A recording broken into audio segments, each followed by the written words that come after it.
Wala kaming pakialam! Konting pagdadasal mo. Lord, gabayan mo kami sa araw-araw ng aming mga gagampanan sa buhay. Ilayo niyo kami sa kasama.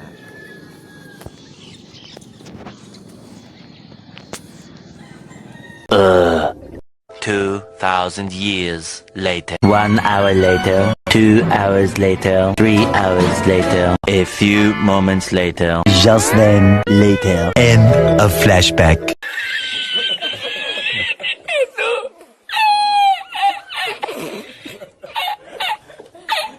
Hello guys, and nandito po kami ngayon sa aking trabaho, and di man ako nakapag-video kanina kasi nga pwede na!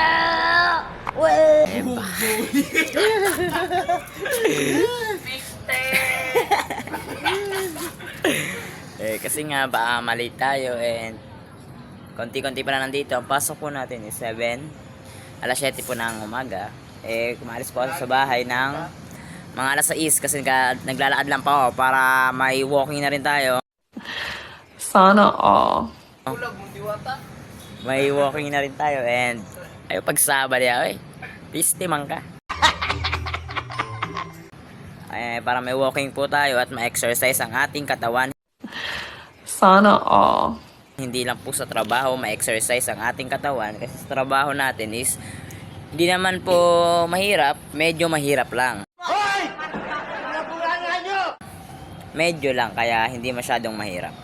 Petiks-petiks lang naman. Pero pag uwi, pagod pa rin tayo. Kaya dito yung mga kasama ko, and tatanungin po natin kung ano ang masasabi niya sa ating trabaho. Sir? Huwag mo na ako idamay dyan.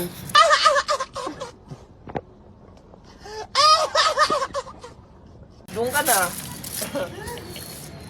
Siguro yung tao. Sir, ano po bang masasabi niyo sa... Nagsusolve pa ako. Ano masasabi niyo po sa ating trabaho na Puta ina mo. sa Global Text? Ako pa idadamay mo. Bisa mo na!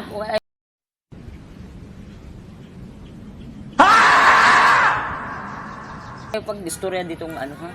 Kay Vlogman to. Doon ka lang. Post pa to sa Facebook ba? Anong maano natin sa ano? Sir? Anong meron sa ano? Ang mga ano, kung pagod ka ba or hindi. Hindi na, bisa mo na. Upal mo naman ako. Usa man ka, uy. Bisa mo na ba? Ay, nag-vlog man tayo. Bisa mo na, wag ka na magpapogi dyan.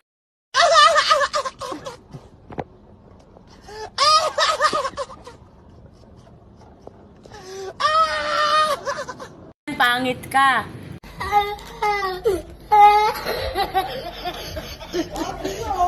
Bilisan mo na, putang ina. Wala akong masabi. Oh. Ano po Ina bang mo, ano? nagsusolve pa ako. Napakaganda po ba na pagod ka ba sa loob? Pagka napasok. Ba't ako ini-interview mo? Ay, hindi nga po, Hello? hindi po siya makapagsalita kasi nga hindi naman daw po, Siguro pa. hindi naman po siya napapagod. Oh my God! Wow!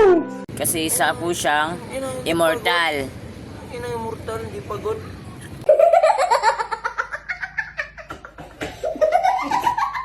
Nakakatawan mo. Ito, ipagsabay niya, nag-vlog man tayo kasi. Nakapagod sa loob. So yun, nandito po yung isa kong kasama na pinakagwapo sa buong Pilipinas. Sana all.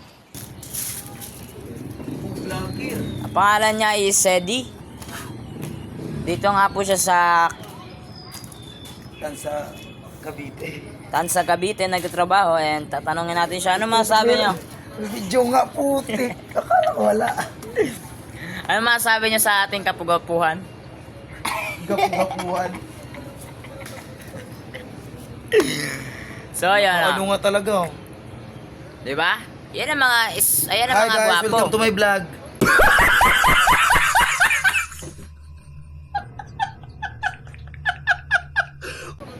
Di ba? Puta, napuyat kasi ako kagabi, putain na sa ML eh. Ayop.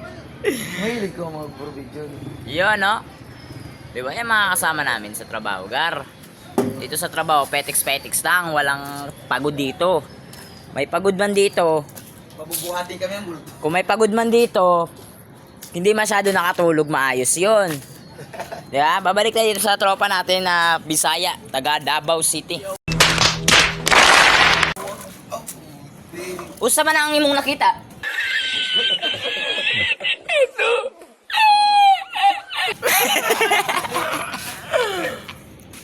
Binisaya oy.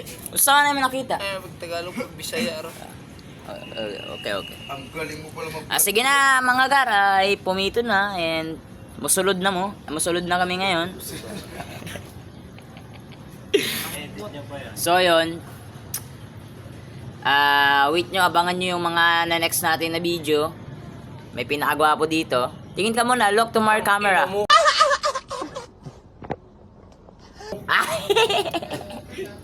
Yung dami ko gago talaga. Ayun na, pag sige pag-yosik, ay payat ka naman. Wala na, tambal ni. Yeah? And so yun, ingat kayo palagi and good luck sa inyong mga pangarap sa buhay. Bye!